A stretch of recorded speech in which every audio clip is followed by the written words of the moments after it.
Okay, for this video, we are going to check a patient in from start to finish. So when you come in the morning, you're going to open up or log into your multiple systems, AIM, the Automated Insurance Manual, which is where you find plain codes and other information related to that policy. You're going to log into Experian, eCare Next, the next bar, so that when you check a patient in, you can verify that insurance, that it's still active, they are still eligible for it, and nothing has changed. We're going to check a patient in for today, but we don't know when that appointment was scheduled for today. It could have been scheduled 6 months ago. We want to re-verify the insurance to make sure that when we check them in for this appointment, what we're billing is going to be correct as far as the plan that we're going to bill. You're also going to log into AHIQA. That is that auditing system that will kind of look at the claim and see, is there going to be any warning or errors? If so, it's going to throw you up an alert box and you will need to go through and take care of those. You're going to log into DMS, Document Management Scanning System. I'm going to walk you through that process today. I'll show you the live version because DMS does not work with the training region. And then you're going to log into APM. Once you've logged into APM, you need to open up your folders so that you can toggle between them as you need to. Now, normally you would go ahead and open up your batch, create a batch, but if you're unsure if you're going to collect money for visits today, copays, you can wait until you take your first copay to open your batch. It literally only takes 3 to 5 seconds to open a batch.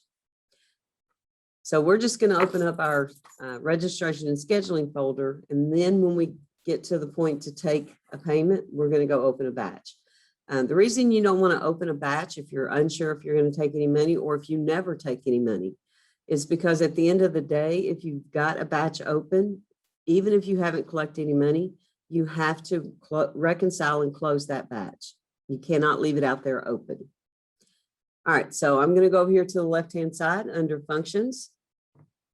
Under patient management, I'm going to click that drop down and I'm going to single left click on the word registration. It's going to open up my registration folder. I'm going to go back over here and click that arrow up because I don't need multiple registration folders. And if that's open over there, I might want to go over there and open another one. Then I'm going to click the drop down to the right of scheduling and I'm going to right click on appointment scheduling. Make sure you right click. If you single left click, it's going to kick you out of the registration folder. But if you right click, you can come down and select the last option that says open appointment scheduling in new window. That's going to open up your appointment scheduling folder. I'm going to go back over here and click that arrow up. So it closes that. So I'm not tempted to go over there and open up another scheduling folder.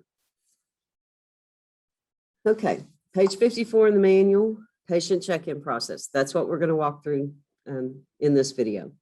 The registration folder beginning of shift, that is opening up the folders so you can toggle between the folders when you need to.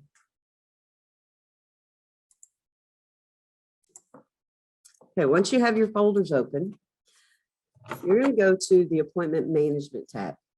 That is pretty much where the front end staff live checking patients in. This will give you a list of every patient that is scheduled today based on what you put up here as far as location and resource. When you're checking patients in, it pretty much doesn't matter who you're checking them in for, who they're coming in to see. You want their name to appear on the list. So I'm going to go to the schedule department. If you don't already have your default set, your department won't default in, but if you do, it will default in. I'm going to type an F and hit the arrow down key. I'm going to get Family and Community Medicine Turfland. That's what we're going to use for training today. I'm not going to put a location in there because remember, locations are specialties or teams and actually physical locations. I want all the locations for Family and Community Medicine out at Turfland to show here. So if a patient is scheduled on the green team, they're going to show on this list. If they're scheduled on the yellow team, they're going to show on this list. I'm not going to set a resource because it doesn't matter which resource they're coming in to see. I'm going to check that patient in. And then I'm going to come over here to the right of the dates and click the button that says today. That will give me a list of today, all the patients that are scheduled for today. Now on my list, if I look at the appointment status box on my list, these that are checked are the actual statuses that I see. So right now I have scheduled checked, and there are 34 patients on the list in a scheduled status. Don't have anybody in the wait list. It is checked, but there's no number beside it. There's nobody on the wait list. We don't use confirmed. Right now, we don't have anybody acknowledged. When we acknowledge patients, we're going to see their status change to acknowledge, and then we'll see the numbers start growing from here as we acknowledge patients, check patients in, acknowledge them for their appointment.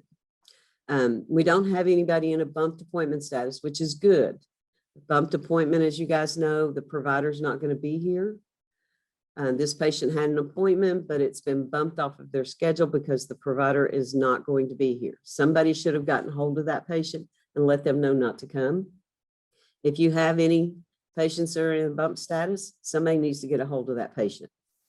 Now, we don't see canceled or no-showed. They're not checked. And to be honest with you, we don't need to see the patients that have already canceled for today. They're not coming in anyway, so I'm not going to have to worry about checking them in. No-show, we haven't no-showed anybody. At the end of the day, this list should be completely blank. That's what's called the attendance process. Someone needs to go through the list for your clinic at the end of the day and make sure that there's nobody left on the list in a scheduled, a wait list, or a bump status. Everybody should have either came in and been seen, so they were acknowledged, or they canceled. Maybe they called this morning to cancel their appointment for today, or they actually never called, never showed up. They're a no-show, or also we call those DINKAs, did not keep appointments. Okay. All right. Now this list comes pre-populated in time order. You could resort it, but to be honest with you, the minute you move off the list and come back, it's going to be pre-sorted back in time order. So I just work with it in time order. Okay.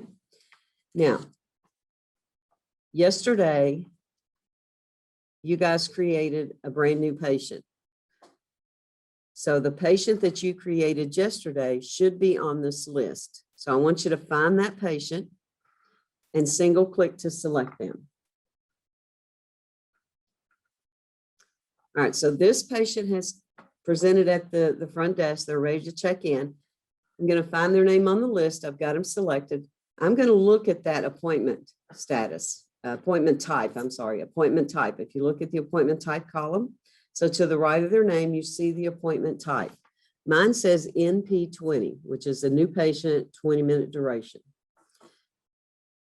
When it says NP, that's my clue that I'm going to hand them an authorization and agreement. We have to have an authorization and agreement on every patient that comes to our clinic. And the rule is that it can't be older than a year, but if they change their course of treatment or they see a different provider, we need to get a new ANA signed. Now, also being a new patient, that could be that they are brand new to UK. They've never been seen at UK before, so they would need to sign a Hipaa.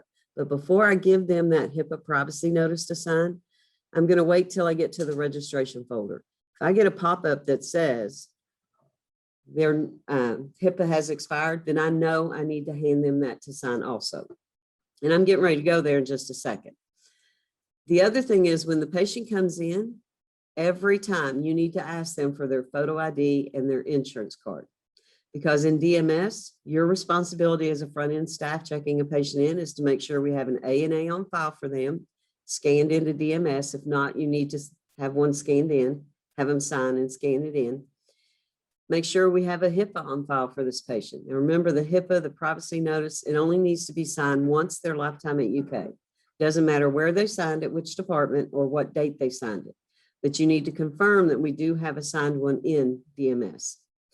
You're also going to make sure that the photo ID that they hand you, and if you're checking in a child, you ask for the parent or guardian's photo ID.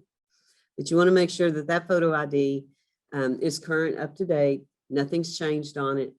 And the rule here at UK Healthcare is whether anything has changed on that photo ID or not, we have to scan a new one in once a year. So if the parent or guardian or the patient hands you their photo ID, when you open up DMS, if that something has changed on that photo ID, you need to scan a new one in, regardless of when the last one was scanned in.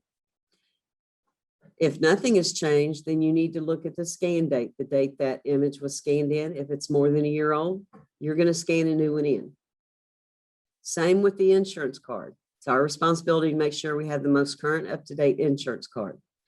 And the rule is, even if nothing has changed, we have to have a new one scanned every year.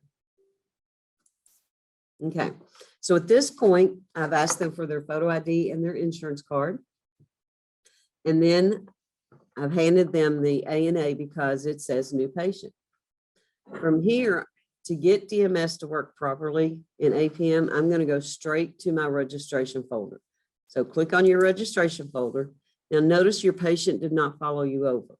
You're going to have to look that patient up again. So you're going to click the binocular and go find the patient that you're checking in. And that will be the new patient that you guys created yesterday in class.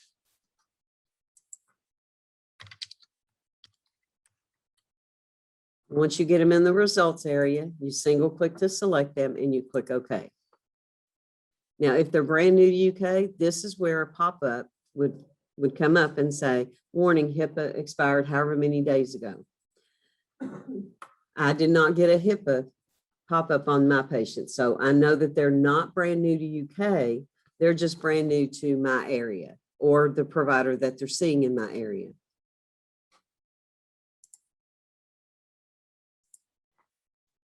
Okay, so once you have the patient in context, you're going to figure out a flow that works best for you. But what I do when I'm checking a patient in a clinic is I have pulled them up in registration, but I've not done anything to kick this request off to Experian. So I'm going to go straight to the Policies tab. And I'm going to look at this primary medical.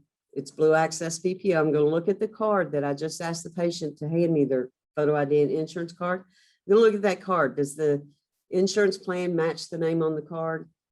Yes. Okay. So at this point, I want to kick this off to Experian to go out to pull me back eligibility. And while it's doing that, I can move on and do some other things, getting the patient checked in. So I'm going to come down here to a free text field, anything that a blank field. I'm going to go to my comment section because there's nothing down there. And I'm going to hit my space bar. When I hit my space bar, that activates my save button. When I click save on the Policies tab, it's going to kick this request out to Experian and also AHIQA. So I'm going to click on save. Now you're going to get your invalid relationship warnings because of however many plans they have. Just click OK to that.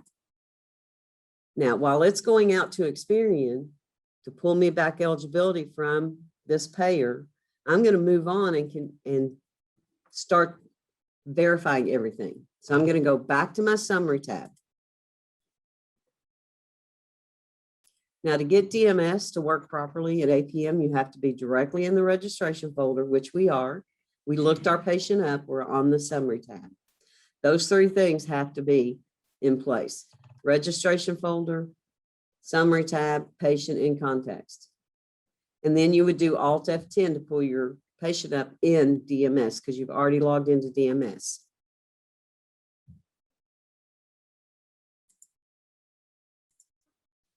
Okay, so at this point, I'm ready to pull up DMS to log in. I would do Alt and F10 on my keyboard, and that will pull up DMS for this patient. They will be in context. Okay, so to log into DMS, you're going to go back to your start menu. You're going to go to your ambulatory folder, and you're going to scroll down until you see HK Lookup Prod. Well, my mouse is not working properly today. HK Lookup Prod has a little white gloved hand over it. Some people call this hotkeys. So I'm going to click on that. Now, the first time you log in, you will have to enter your username in the username field and the password field. Okay. And then once you click log in, it's going to pop up and tell you that that password has expired. You're going to have to reset your DMS password. The DMS password, you have to have at least 8 characters, but you cannot use punctuation or special characters in that password.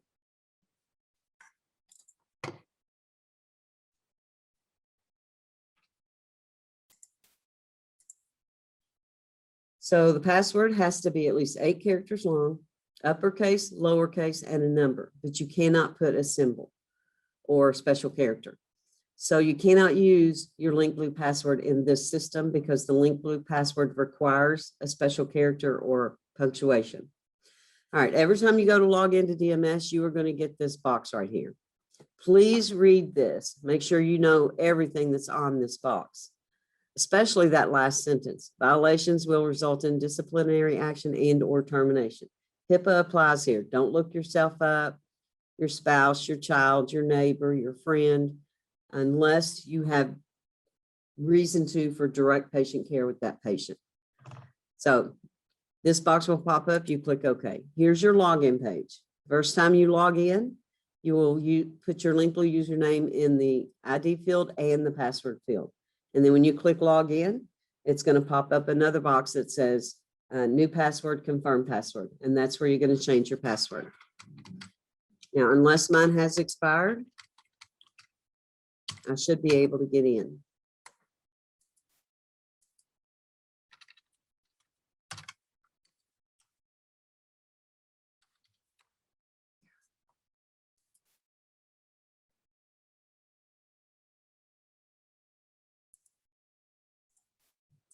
Okay, so this box, once you've entered your password, will appear.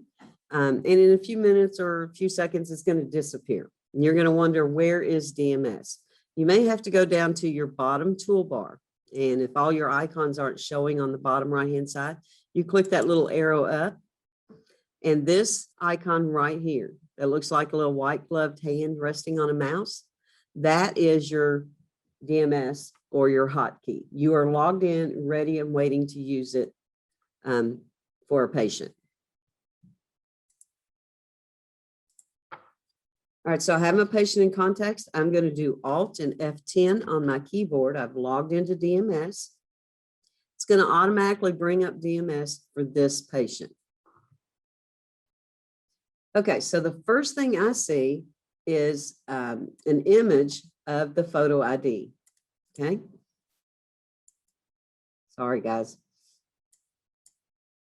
All right. So this was the last image that was scanned into DMS as far as the photo ID goes. Now, I can see it on my screen a little bit better than you can see it on the board, but you want to look at it and make sure, you know, there's no name change, there's no address change, it's not expired.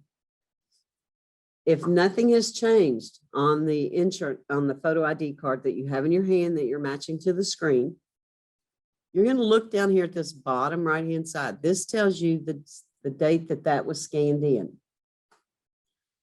Don't worry about the time. Doesn't matter about the time, but the date is what we're interested in.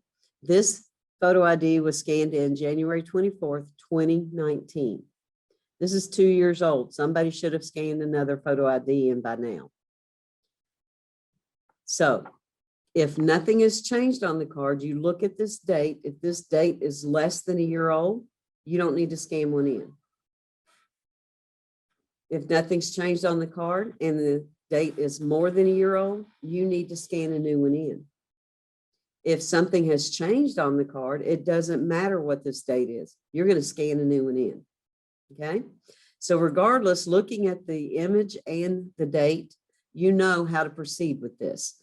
I'm going to hit the X because I know I need to scan it in. The next image that I see is the last insurance card that was scanned in. Now you can also go to the back of the card. So these arrows here, if I click go to the last page, it will flip it over and I can see the back of the card. So if I need to look at someone's insurance card to get a number off of here, in DMS is where I would find that if the patient's not available to hand me the card.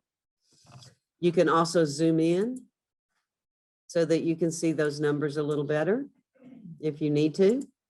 You can rotate it if you need to. I'm going to go back to the front of the card. Now I'm going to look at this image of the last card that was scanned in and look at the insurance card in my hand that I asked the patient for when they walked up to check in.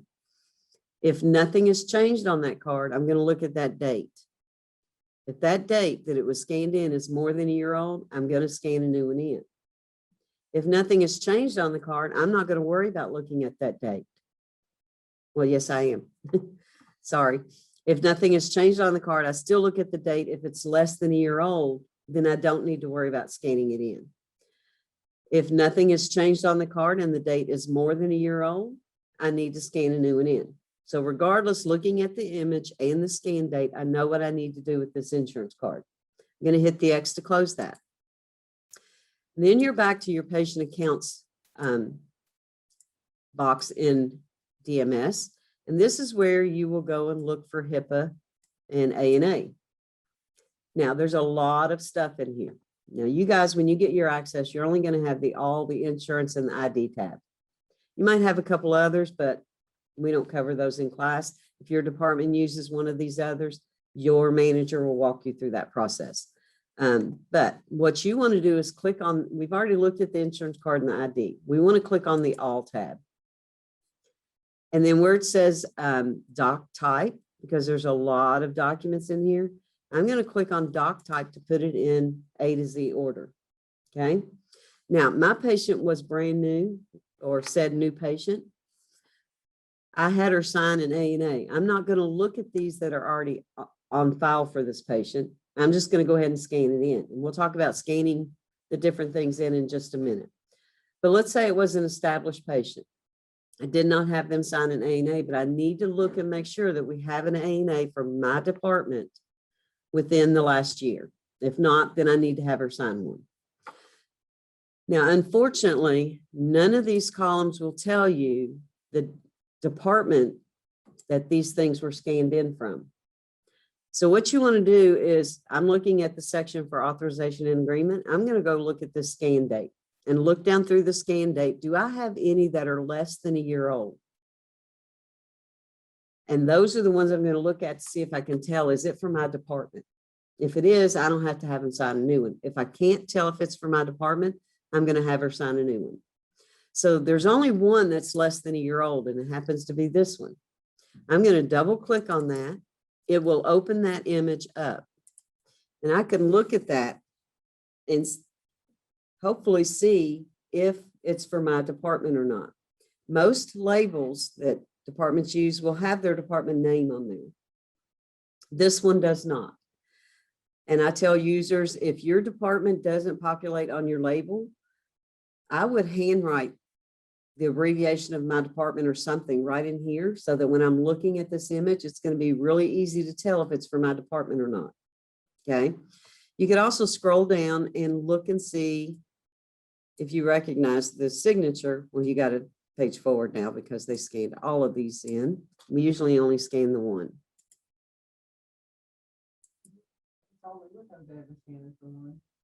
I'm sorry? This one is the one we usually scan in. Now, notice they didn't put a label on there. They just put the patient's name, medical record number, and date of service. And this is back from 2018. So that wouldn't be any good anyway, but it still doesn't tell me what department. So if I cannot tell, I'm going to close it. If there's any others within, oh, that's because I went down the list. If there's any others within the current calendar year, I'll double click and look at those and see if I can tell. If you cannot tell, then you need to hand that patient an A&A and have them sign a new one and then scan it in. Does that make sense? Okay. Now I'm going to scroll down until I get to the section that says privacy notice. Notice there's two here for her. Doesn't matter how many there are. Doesn't matter what date.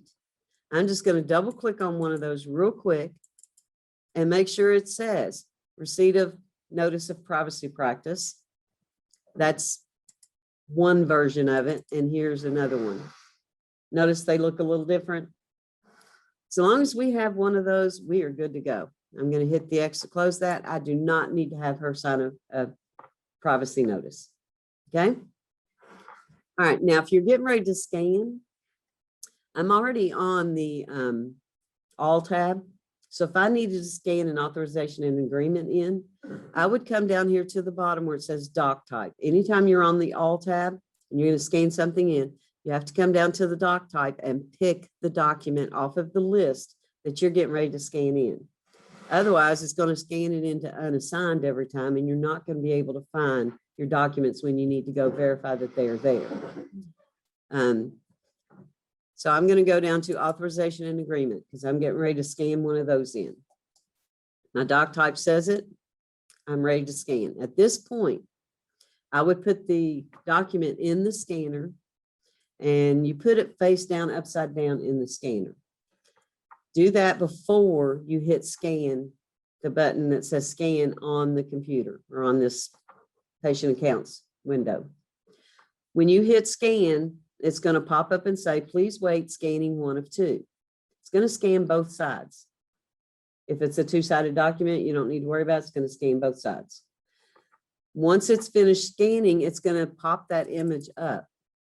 Now, I can't scan here in the training room because we're not set up to a scanner. But you'll have 2 additional icons here on your toolbar. One will be a red X and the other will be a green check mark. You want to look at the image when it populates after you've scanned it in. If it's a good readable image, you would hit the green check. It'll close the image and scan it into that section. If it's not a good readable image, hit the X and rescan it. Go through the process to scan it again. Okay. All right. The next thing I want to do is if I have to scan a privacy notice in, I'm going to come down here to my doc type on the All tab, go to the doc type, scroll down, and find privacy. Privacy notice.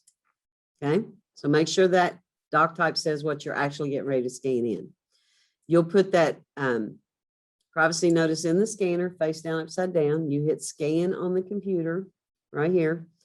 The privacy notice, it'll pop up and say, please wait, scanning 1 of 2, and then the privacy notice will appear.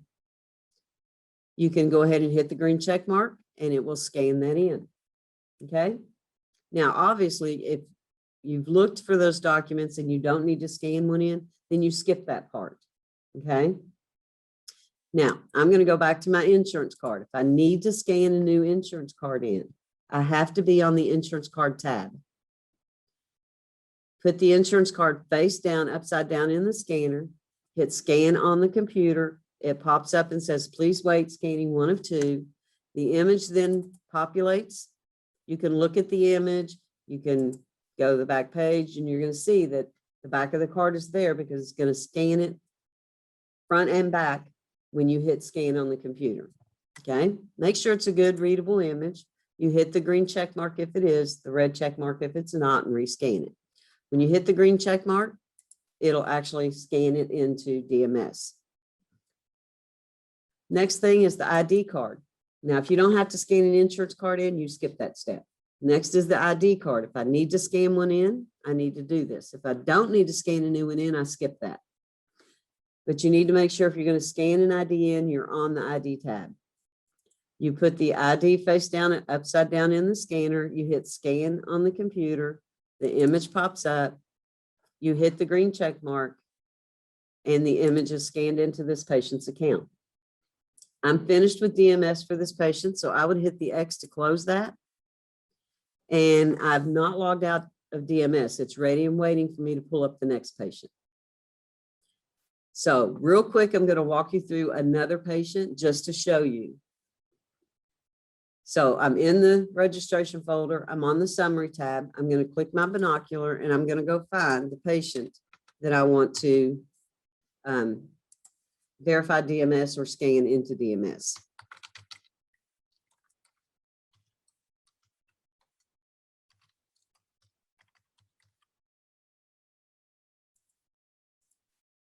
Okay, I've got my patient in context. I'm on the summary tab. I'm going to do Alt and F10. Now, if the patient is brand new, you won't get a copy of the photo ID or the insurance card. You'll just get your patient's account screen and it will be blank. You're going to just automatically scan this stuff in. Okay. But here's the image of the photo ID that was last scanned in. Now, y'all don't look at that too close. It's my ID.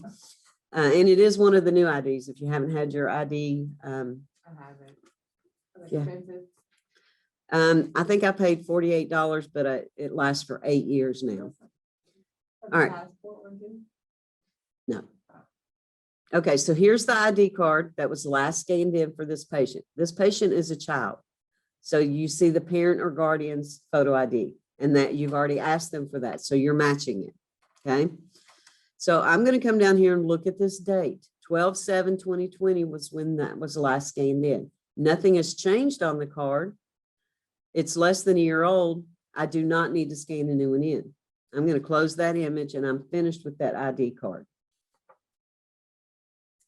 The next image that you see will be the last image of an insurance card that was scanned in. I'm going to match the insurance card in my hand to what I see on the screen. Again, you can always go to the last page, zoom in, zoom out if you need to. But I'm going to look at that card, and then I'm going to look at this date. What was the last date that that was scanned in? December 7th, 2020. Nothing's changed on the card. I don't need to scan a new one in. I'm going to hit the X. I will not be going back to the insurance card or the ID tab because I don't need to scan anything in. Once I go to my All tab and click on Doc Type and make sure I've got an ANA and a privacy notice, I'm finished with DMS for this patient. Now, this patient has a ton of ANAs. So I'm going to look at this one right here. This one is less than a year old. So I always look at the scan date. Anything that's more than a year old, don't even bother looking at it. You're going to have them sign a new one anyway. But anything that's less than a year old, you might want to open it up and see, is it for my department? Now, this department doesn't have a label, but look what they did. They put everything on here that you need, especially their department. So if I'm in general peds, I don't have to have this patient sign a new ANA because if I look at that date, December 7th, 2020, it's less than a year old. If they're seeing the same provider, I don't need to have them sign an ANA. If they're not seeing this provider, then I'm going to have them sign a new ANA. They're seeing someone different. So looking at the image, you know whether you need to scan a new one in or not. I'm going to hit the X to close that. I'm going to pretend that I'm in PED, so I don't need to sign a new one. Have them sign a new one. Then I'm going to scroll down and I'm going to look at the privacy notice section. Now he's got several. It does not matter. Does not matter how many they have. I'm just going to double click on one. And there's his name and privacy notice. Doesn't matter where it was signed. Okay. Now, one other thing I want to show you, the reason I brought this patient up is this patient was adopted. So they've had a name change. So when you're looking at ANA and authorization agreement and privacy notice, make sure that you are looking at the ones that have the current name. Same goes for females who have gotten married. We need the ANA and the privacy notice to be in their current name. So this patient has one in his old name and one in his new name. So be aware of that when you're looking at these documents. You may need to have them sign a new one because of a name change, just so we're legally compliant with everything. I'm finished with DMS for this patient. There was nothing that I needed to scan in. That takes you about 30 seconds to look at that. If you need to scan something in, it's going to take you about 45 seconds. I'm going to hit the X to close that. I'm actually closed DMS for that patient, ready and waiting for the next patient to appear. Now let's talk about logging out of DMS at the end of the day. You're going to go to your white gloved hand on your bottom toolbar and you're going to right click and you're going to select exit. It's going to pop up, are you sure you want to log out? Click yes, and you have logged out of DMS. But don't do that until the end of the day.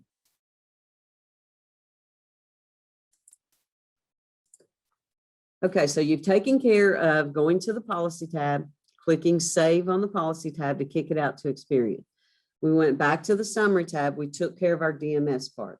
Now we're going to walk through the other tabs and verify everything on this patient at check-in.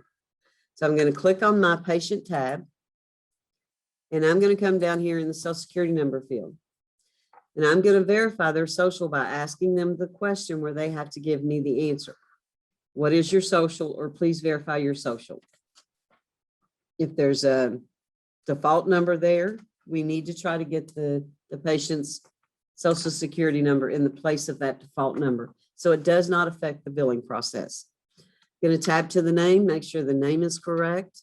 Last name, first name, middle name. If there's a suffix or middle hyphenated name or apostrophe in their name, make sure you take any hyphens out and use a space instead if you see any. If there's an apostrophe, please remove that apostrophe, but don't use a space. Just squish it all together. All right, verify the address. Please verify your address or what is your address. Ask the question where the patient has to give you the answer. Make sure we have the correct city, state, and zip code. Home telephone number, again, is the best contact phone number. You want to verify that we have the correct contact phone number for this patient. If it's a different number, please change it. If they tell you they don't have a phone number, you're going to change it to all 5s. Verify the work number if there is one. If there's not one, you might ask them if they have a work number and get that put in there. Cell number, if the best contact phone number is a cell, you're going to verify that the correct number is entered there. If there's nothing there, I would go ahead and repeat the cell number in that field if that's their best contact phone number.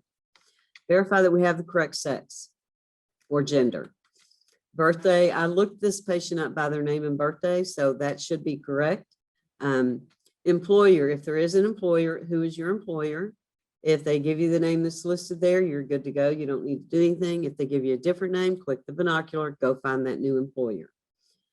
Email, if there's an email address there, please verify it. Make sure we've got it in there correctly. It will cause issues with the patient portal if we don't have something in their email address correctly.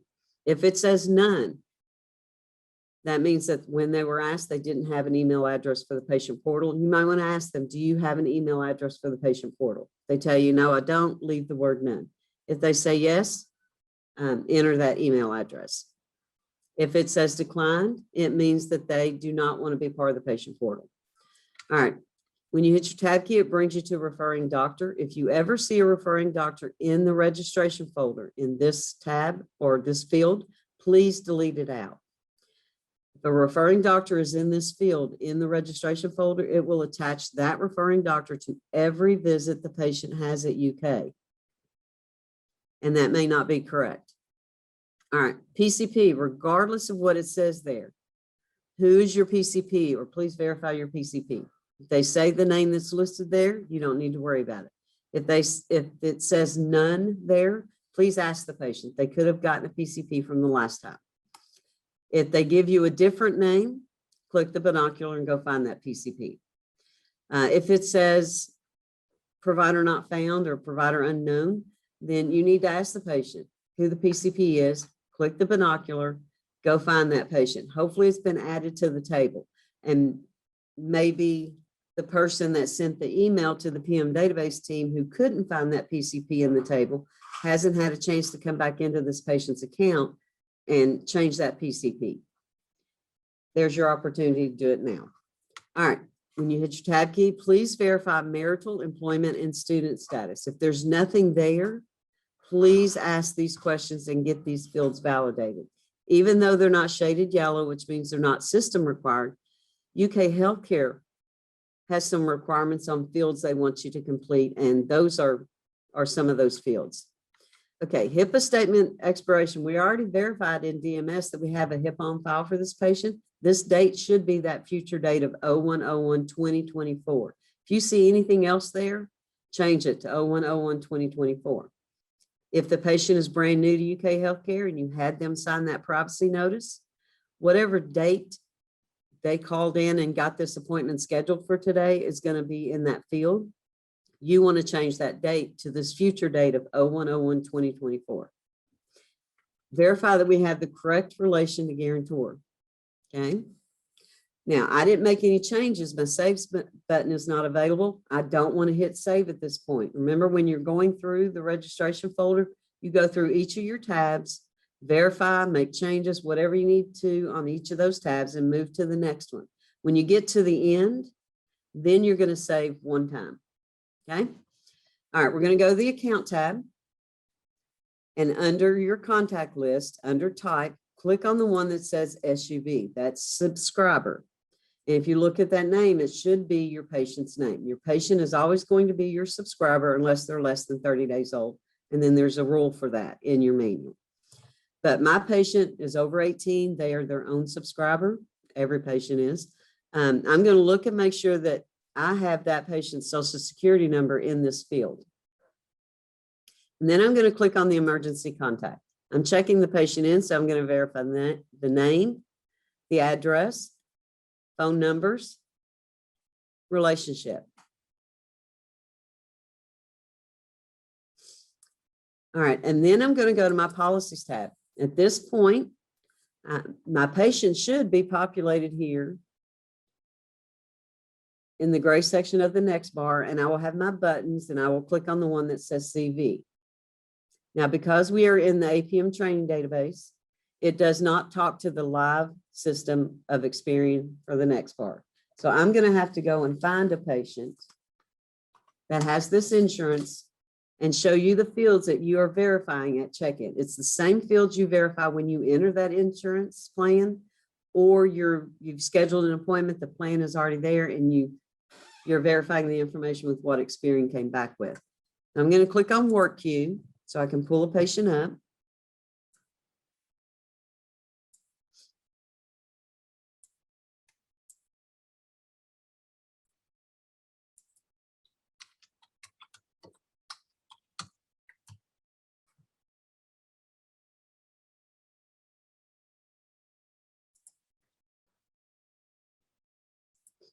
Now, as a reminder, your patient will be in the header bar up here, or the gray bar. You'll click on CV, it will bring you right here, okay? Now, you can look over here, they have one coverage. It's Blue Access PPO, and that's what you're seeing here.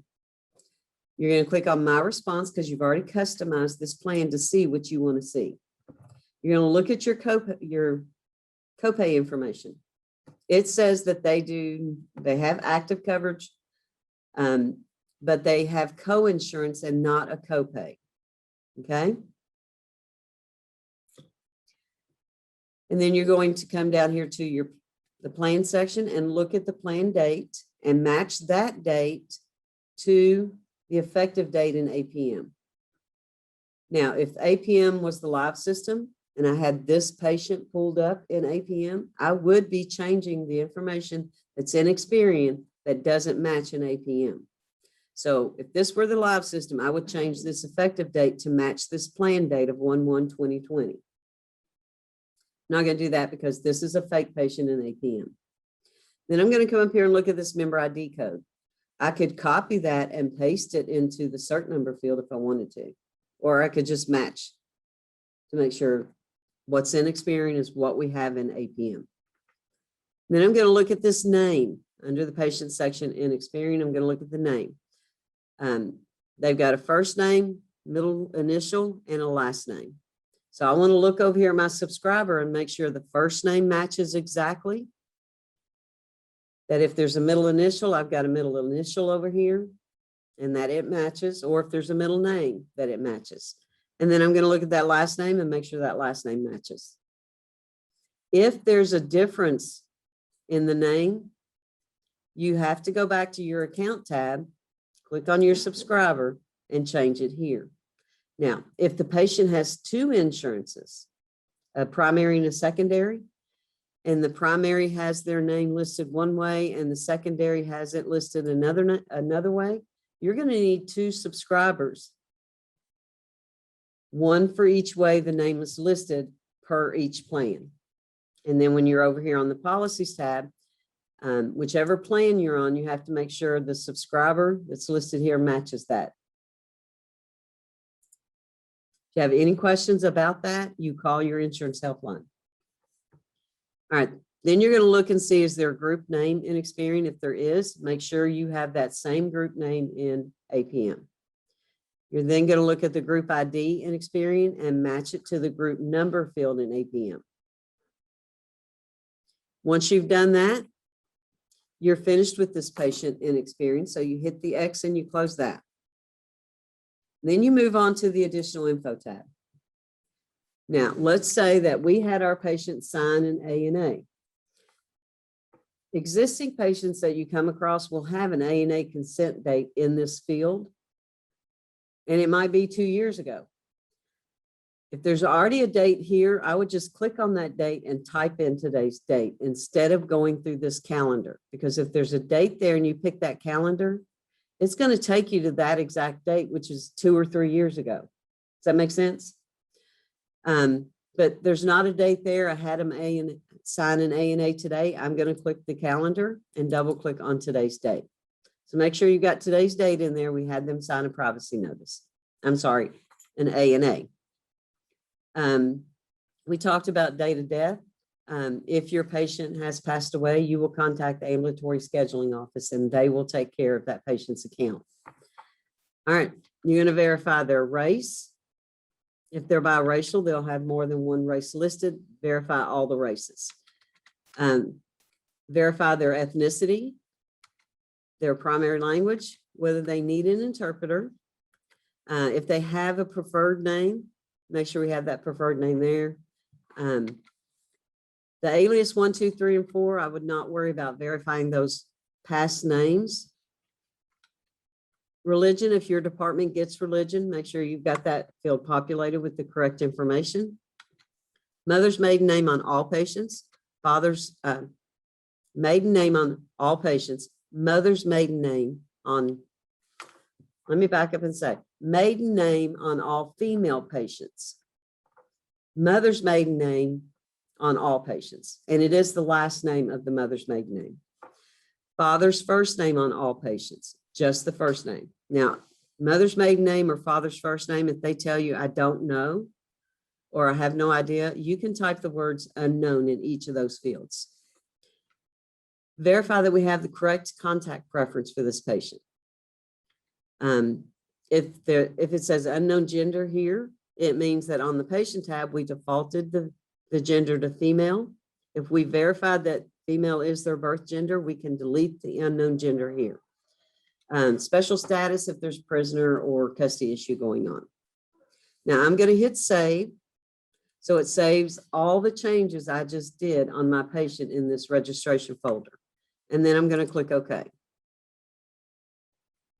Now, before we go back to the appointment scheduling folder and acknowledge this patient, I want to talk about, let's go to the policies tab.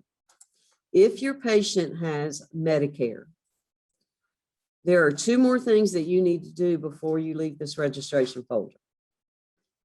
We have to be 100% compliant on this, or we could lose our contract with Medicare. So if your patient has Medicare, you're going to go up to the icon for your Hipaa note. So if you want to click on that so you can look at it. And I may go ahead just as an example and complete one so that you can see how that's done. But it automatically brings my patient into context. Now, I will say that if your patient has 2 visits in your clinic today and they have Medicare, you have to do this twice for each of these, 1 for each visit. If you come to this area and your patient has been seen in another clinic somewhere today, they may already have the who's available for interview note completed for today's date. It doesn't matter. You need to do one for your clinic, the visit they're coming in for your clinic.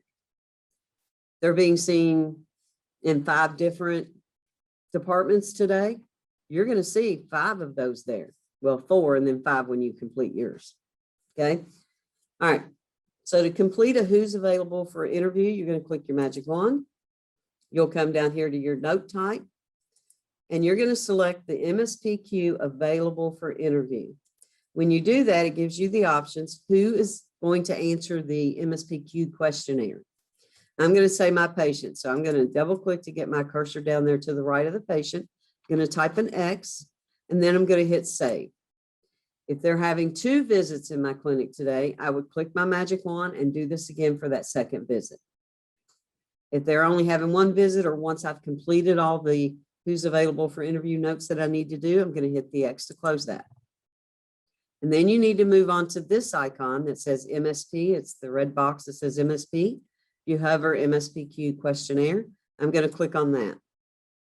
Doesn't matter if they already have some for today. I need to do one for the visit in my clinic. And if they have more than 1 visit, I'm going to do more than 1 of these. I'll complete the first one, come back and do another one. However many visits they have in my clinic. An example is if they go to ophthalmology to see Dr. Sanders, she wants them to have a visual field and photos before they actually see her. And all of that is done in that one visit. Those are 3 billable services. We're going to bill for that, for those photos and for that visual field and for Dr. Sanders. So we need 3 who's available for interviews and 3 MSPQ questionnaires for that patient if I'm in ophthalmology. Does that make sense? Okay. I'm going to click my magic wand.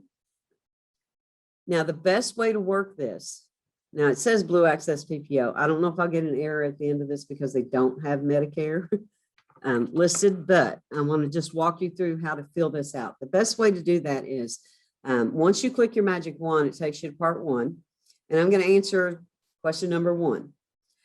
Are you receiving Black Lung benefits? I'm going to type an N, and then I'm going to hit my tab key. It will take me to the next question that I need to answer. Are the services paid by government programs such as a research grant? If your patient is coming in for a research visit and they have Medicare and you're unsure about this question, call the insurance helpline. Anything you're unsure of on this questionnaire, please call the insurance helpline. But I'm going to say no, they're not coming in for a research grant. Hit your tab key. It brings you to, has the next question, has the Department of VA authorized to pay for this visit? I'm going to say no. And then I'm going to hit my tab key. Was the illness injury due to a work-related accident? This patient's coming in, I don't know, for the flu or to establish care. No, it had nothing to do with the work-related injury or accident. So I'm going to type an N. I'm going to hit my tab key. Brings me to part 2. Now, if I had said yes, then I would have to answer these other questions. So it walks you through when you answer one question and hit tab, it takes you to the next field that you need to complete based on how you answered that question. All right, was the injury illness due to a non-work related accident? Did they have a slip and fall at home and that's why they're being seen? I'm going to say no. And then here's part 3. It wants to know how they're eligible for Medicare. For this questionnaire, I'm going to type an A and say they're eligible for age. The other options are disability or end-stage renal disease. If you have any questions about the questions that populate for either of those 2, you call the insurance helpline. The questions that populated because I said age are related to age. All right, so I'm going to hit my tab key. Wants to know if they are currently employed. If they are, you type a Y and you put in their employer date. I'm going to say no. When I hit my tab key, it wants to know the retirement date. I'm going to say this patient retired January 1st. Then I'm going to hit my tab key twice because then it takes me, when I type in the date, it takes me to the calendar. The next question is your spouse currently employed? If they are not married, you just type it in. If they are married, then is the spouse employed? Yes or no? I'm going to say no. If the spouse was employed, then you would fill in the employer information and whether they're covered under that spouse's employer plan. All right, I'm going to hit my tab key. It wants to know the date of retirement. Now, this can be a little tricky. Maybe they don't know their spouse's retirement date, or maybe their spouse never worked a day in their life.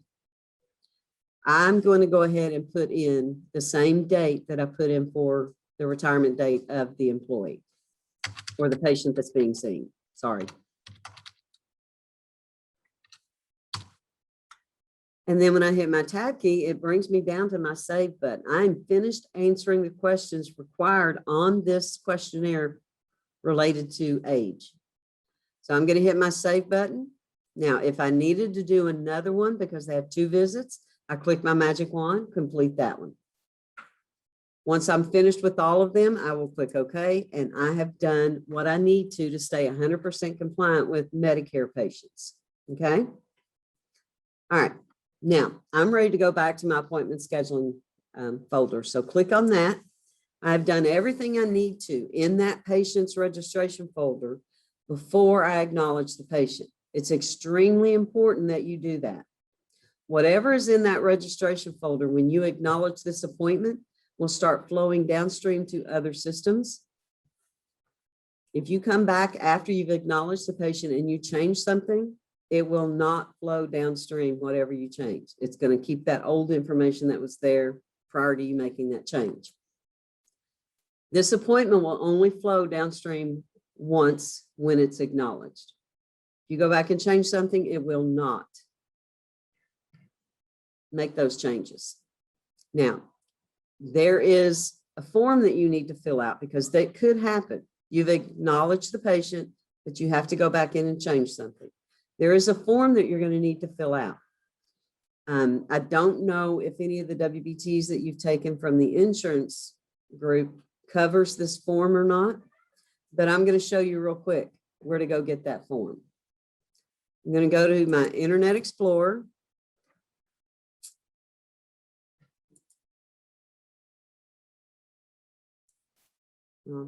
No, I can't because that's.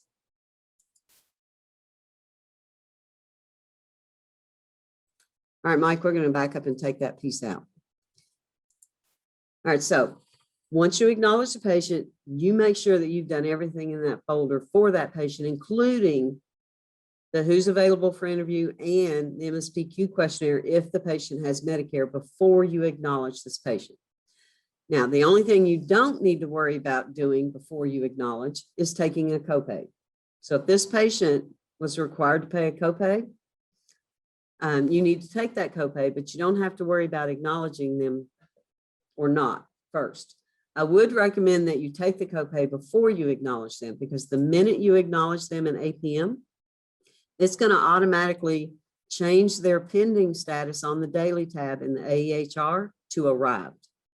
So if you've got nurses or techs that are, in the back area and they're watching AEHR to see that that patient has arrived, they're going to think that patient is ready for them to come in room and start their visit.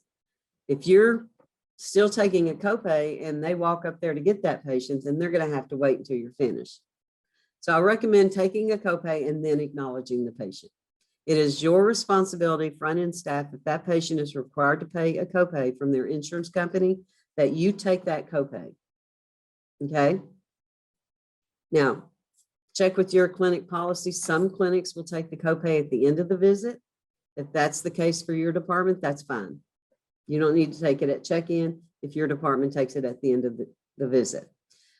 All right, now, even though this patient in the training database says that they have coinsurance and not a copay, I want to walk you through taking a copay. So we've still got our patient highlighted. We're going to go up here to our icons across the top, and the one that has a green dollar sign looks like it's resting on a checkbook with a pen or ink pen. If you hover, it says quick payment. I want you to click on quick payment. It's going to bring up quick payment for your patient. Please make sure this is the patient that you want to take the payment on.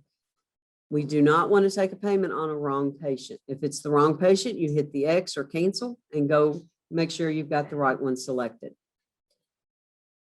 Now, in your manual on page 58, walks you through the quick payment process for copay. There's also payments that you can collect, prepays, previous balance, hospital, special services. If you are taking one of those payments, then you want to unassociate the appointment type before you get started. Well, before you get started. And then down in the description, you take out copay and you type in prepay, whatever the date the prepayment is for and the location. Now, when you get ready to take a payment, you have to have a batch open. So if I click my drop down, I don't have a batch listed there. I have not opened a batch, so I cannot take this payment. I'm going to click cancel. And then what I'm going to do is go over here to the left-hand side under functions, and I'm going to click the drop down to open the financial processing folder. And I want you to right click on transactions and open transactions in a new window.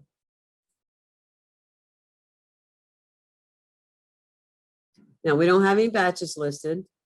I'm going to click my magic wand, and it's going to start opening a batch. There's today's date, the time, your username will be listed here. These all say train because we're in the training database. It says open, but we don't have a category or a batch number. You're going to come down here where it says batch type, and I'm just going to type a P. You're always going to take your payments with the batch type of payment. So you're always going to select payment there. Now in the batch category, I want you to click in that field and type 1, 2. We're going to use that department as our location of where we're taking this payment today. In the live system, you will make sure that your batch category matches your department. Now, do not fill anything else out. Don't put a batch comment or a proof amount. We've had some users start to do that. We don't know why. And it's causing issues at the end of the day. They can't get their batch reconciled and closed because they put something in a comment or a proof amount. So don't do that. Okay. So once you've got your batch type and batch category, that's all you need. You're going to hit your save button and it's going to auto-populate a batch number up here. You do not need to write that batch number down. The first payment you take under this batch, you'll click the drop down and select that batch number. And then every payment after that, it will automatically fill that batch number in for you.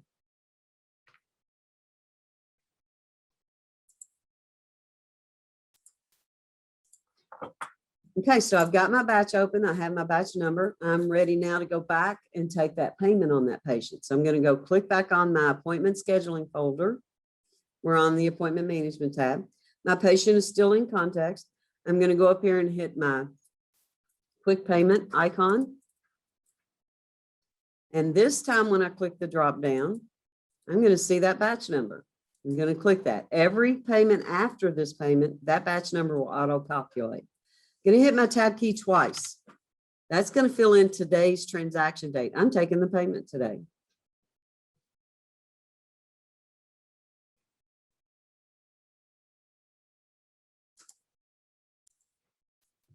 Okay, so it auto-populated our date. Reference.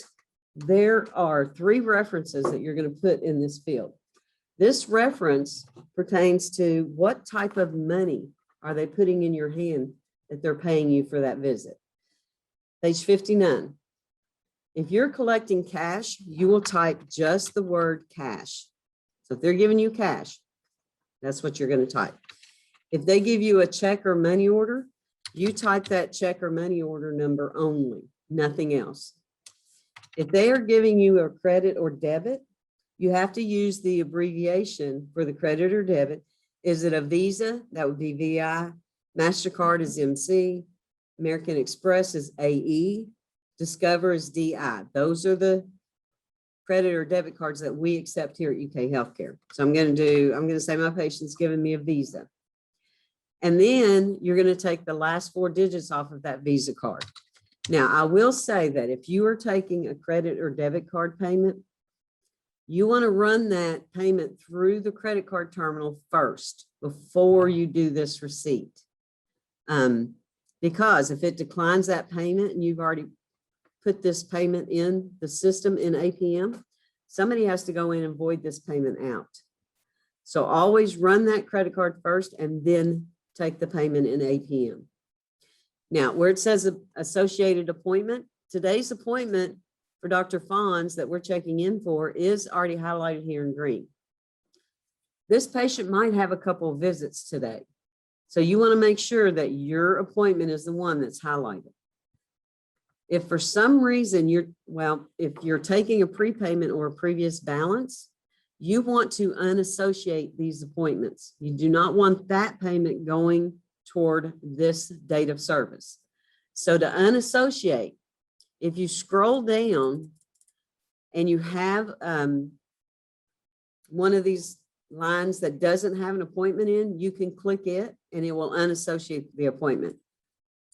Mine are all full. I don't have a blank one. So I'm going to go click on the word date and it will unassociate any of these appointments here.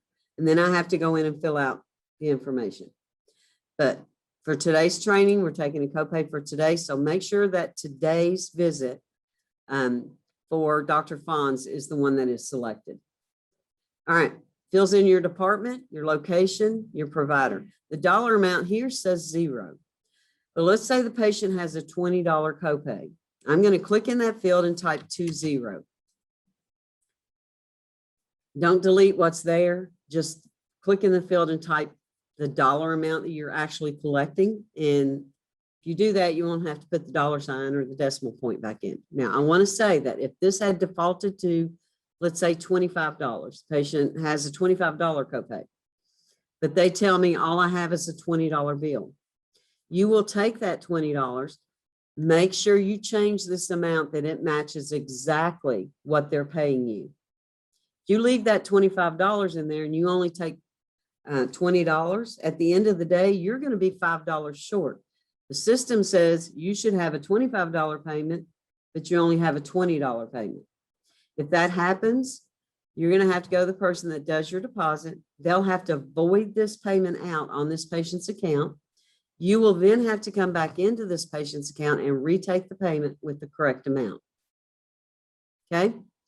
Now, transaction code. Go ahead and click that drop down. Copays are cash at time of service, but I've got 3 options for my cash at time of service. Be very careful here. Whatever you have in this reference code up here is what you should match in your transaction code down here. If you do not, you're not going to reconcile at the end of the day. So if I have that I took a Visa debit credit up here, but I select cash at time of service cash down here, when I go to print my report at the end of the day, my cash total will be off and my credit debit will be off because I didn't make sure that these two matched. If that happens, you have to go to the person that does the deposit in your area. They will have to void this payment off. You'll have to come back into this patient's account and retake this payment. So at the end of the day, when you reconcile and close your batch, you never close your batch until you've reconciled. And by reconcile, you're going to print a report out. And you're going to match the money that you collected, each category, cash, credit, debit, check, money order, if you have any, and make sure those match what's on your report. If everything matches, then yes, you close your batch. If it doesn't match, it's got to get corrected before you close that batch. And you may have to go to the person that does your deposit to help you figure that out if you can't figure it out yourself. But you're still going to have to go to them and they'll have to make the correction on the patient's account by voiding that payment. And then you have to go back in and retake it. You cannot retake a payment on a closed batch. So another reason you don't want to close it until you've reconciled and everything matches. All right, I'm going to select cash at time of service, credit, debit. Now in the description field, go ahead and click in there till you're to the right of copay and hit your space bar. KMSF gets a report from the bank that does not have the location of where this payment was taken for that patient. It's got every patient listed that made a payment today, the dollar amount, the type that they took, they paid, who they saw, but it does not say where that payment was collected. On the report, there is the description field. So we want you to look up here in this location under associated appointment, and whatever that location is, how it's listed there, we want you to type it down here in description. So it shows on the report that KMSF gets so that KMSF knows which department location to credit that payment to. If they had 2 appointments today, they paid their copay in one clinic, but didn't pay it in the other clinic, KMSF will not know which clinic gets credit for the copay that they did pay, unless you put your description down here. So I'm going to do a capital T, FFMGRE. And then I'm going to click my save button. Now it's going to pop up and say, do you want to print a transaction acknowledgement? That's a receipt. All right. You will not get this in the live system. So if anybody in the classroom got this, click close. And even though you have an hourglass, go ahead and click save again. The training database is not very big, which is why we got that error, because we all click save at the same time. Now, you guys go ahead and click no, that you don't want to print one. When it pops up and says, do you want to print a transaction acknowledgement? In the live system, you will click yes, and it'll bring up your printer. Now, there's number of copies defaults to 1. You can change that to 2 if you would like to keep a copy of that payment with that receipt with that payment until the end of the day. Sometimes having those receipts, if your batch doesn't reconcile, sometimes having a copy of that receipt will help you figure out where the mistake is. But you want to check with the person that does your deposit. If they don't want a copy of the receipt for every payment in your clinic, then you want to shred that once you've reconciled your batch and closed it. All right, I'm going to click preview only because we're in training and we're not set up to print to a printer, just to show you what the receipt looks like.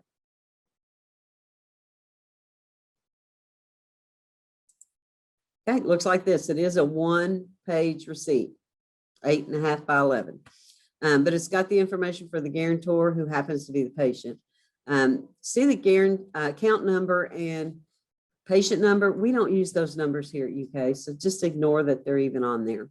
But here's the appointment information and the encounter that is generated from that appointment. The provider is there, the date paid, what type of payment they gave you.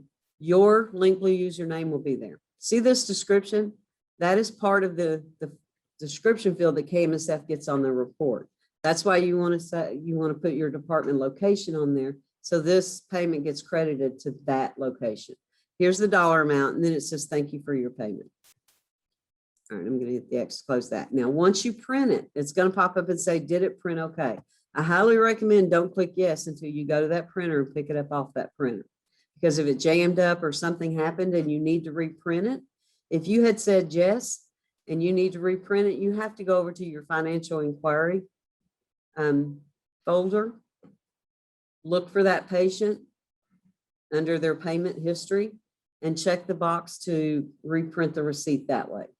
So it's much easier just to wait a couple seconds to pick that receipt off of that printer before you click yes here. And that's how you take a payment. At this point, we are now ready to acknowledge the patient. Your patient should still be highlighted. You're going to right-click on that patient. And you are going to select Acknowledge.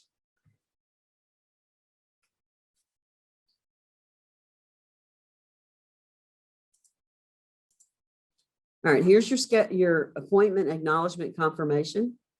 Please take 2 seconds, I can't stress this enough, to look at that patient's name and make sure that you are acknowledging the correct patient.